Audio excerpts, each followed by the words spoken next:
হট্টগোল পার্ট 2। মা সেদিন তো পিকনিক হলো না, চলো আজ পিকনিক করি। হ্যাঁ মা, চলো পিকনিক করি। আমি কি বলবো, তোর বাবাকে গিয়ে বল। হ্যাঁ দিদি, চল বাবাকে গিয়ে বলি। হ্যাঁ চল। বাবা সেদিন তো পিকনিক হলো না, চলো আজ পিকনিক করি। করতেই পারি, কিন্তু তোর মা কি বলেছে? মা বলেছে তুমি রাজি হলেই হবে। ঠিক আছে তাহলে করো। ঠিক আছে। কি মজা কি মজা। মা এই করে একটু এসো না। আসছি। কি বল? মা, বাবা রাজি হয়ে গেছে, মানে পিকনিক হবে। মা কাউকে বলা হবে না? আমরা চারজনে কি পিকনিক হবে নাকি? তোর পিসিদেরকে বল। আর কাউকে বলবো না, মাসিদের বল।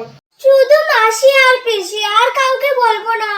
তোরা মজা করবি, তোরা যাকে ইচ্ছে বল। থ্যাংক ইউ বাবা। তুমি আমার লাকি বাবা। মা প্রথম ফোনটা তুমিই করো। হ্যালো, সেদিন তো হলো না, তাই ওদের মন খারাপ করেছিল। তাই আজ আমরা পিকনিক করছি, সবাইকে নিয়ে আসবে। হ্যাঁ সেদিন তো হলো না, আজ নিশ্চয়ই আসবো। হ্যালো মাসি, সেদিন তো আসলে না, আজ কিন্তু আসতে হবে। আসবো তো ঠিক আছে, কিন্তু আজ কি তোদের বাড়িতে? ও দেখেছো, এ তো আনন্দে ভুলেই গেছি বলতে, আজ আমাদের বাড়িতে পিকনিক।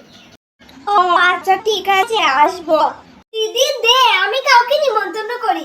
নে তুই মামা বাড়ি নিমন্ত্রণ কর। দে। হ্যালো দিদুন, আজ আমাদের বাড়িতে পিকনিক। তোমরা সবাই আসবে, মামিকে নিয়ে আসবে, আর ভাইকেও নিয়ে আসবে। আচ্ছা ঠিক আছে, আসবো। হ্যালো, তোমরা সবার নিমন্ত্রণ, আজ আমাদের বাড়িতে পিকনিক, আসতে হবে কিন্তু। আর হ্যাঁ, মিনা আর টিনাকেও নিয়ে আসিস। আচ্ছা ঠিক আছে আসবো। আর টিনা মিনাকেও নিয়ে আসবো। পিকনিকের টাইমে কি গো শুনছ? দেখো এসে কি হয়েছে। কি হলো কি হলো? লটারি লেগেছে নাকি?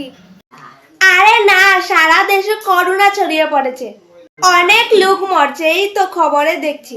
কই কই দেখি। তাহলে আজও পিকনিক হবে না? এত লোক মরছে শুনলাম, আবার নাকি লকডাউনও দিয়েছে, তাহলে?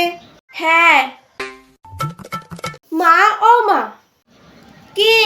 মা কেউ তো এখনো এলো না, শুধু পিসি এসেছে। হ্যাঁ মা। আজও পিকনিক হচ্ছে না? কি? কি? হ্যাঁ সত্যি। কেন? কারণ লকডাউন পড়েছে, কিভাবে আসবে? কি লকডাউন আবার কি? করোনা একটা রোগ, যার হবে সে যদি অন্য কাউকে ছোঁয় তাহলে সেটা তার হয়ে যাবে। তার জন্য কেউ যাতে কারুর বাড়িতে যেতে না পারে, তার জন্য লকডাউন দিয়েছে। আগের বারও হট্টগোলের জন্য হলো না, এবার তো আরো বড় হট্টগোল লেগেছে। এ জন্মে মনে হয় আর পিকনিক করতে পারবো না। ধুর। ধুর।